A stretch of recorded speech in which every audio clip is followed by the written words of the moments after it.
O agro, setor que movimenta a economia brasileira, gerando renda, emprego e oportunidades para toda a população. Hora H do Agro, com Kellen Severo. E a novela envolvendo o marco temporal continua. A análise dos vetos ao projeto de lei deve ficar para novembro. A comentarista de agronegócio, a Kellen Severo, traz todos os destaques. O Congresso Nacional tem a oportunidade de derrubar os vetos de Lula ao projeto de lei que cria o marco temporal das terras indígenas aprovado nas duas casas. Havia uma expectativa da bancada do agro de que a medida fosse tomada ainda nesta semana, mas ao que tudo indica vai ficar mesmo para novembro.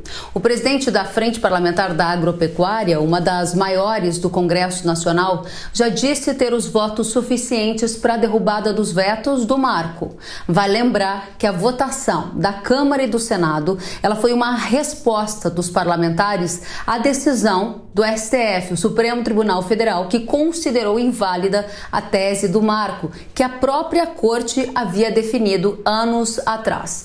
O resultado de tudo isso é uma disputa de poder entre as casas do Legislativo e Judiciário, um aumento da insegurança jurídica para proprietários de terras e uma relativização do direito de propriedade no Brasil, como tem apontado a própria bancada do agro.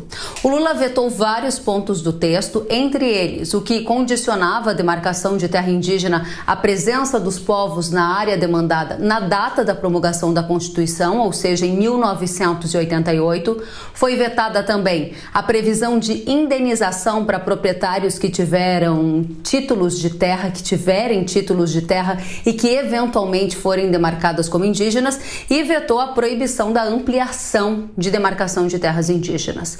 A justificativa foi um chamado vício de inconstitucionalidade que ele referiu à tese rejeitada pelo próprio Supremo em setembro deste ano. Para o Congresso reverter a decisão de Lula, rejeitando os vetos, é necessária uma maioria absoluta dos votos de deputados e senadores, ou seja, 257 de deputados e 41 de senadores. A BMJ Consultores me disse que a bancada do agro tem força para rejeitar os vetos de Lula. E é por isso que o governo vai tentar fazer de tudo para adiar essa análise no Congresso, tentando inclusive costurar algum tipo de acordo. Enquanto não tiver a análise dos vetos, é esperado um aumento da pressão para acelerar as demarcações de terras indígenas ou até ampliar áreas aqui no país. Com esse cenário, cresce também o risco da perda de terra, já que a tese do marco temporal está inválida neste momento, me disse um advogado que acompanha de perto o tema agro em Brasília. No campo, agricultores de diferentes regiões vivem dias de apreensão, à espera do retorno da segurança jurídica e do respeito ao direito de propriedade das terras tituladas aqui no nosso país. Para o Jornal da Manhã, Kellen Severo.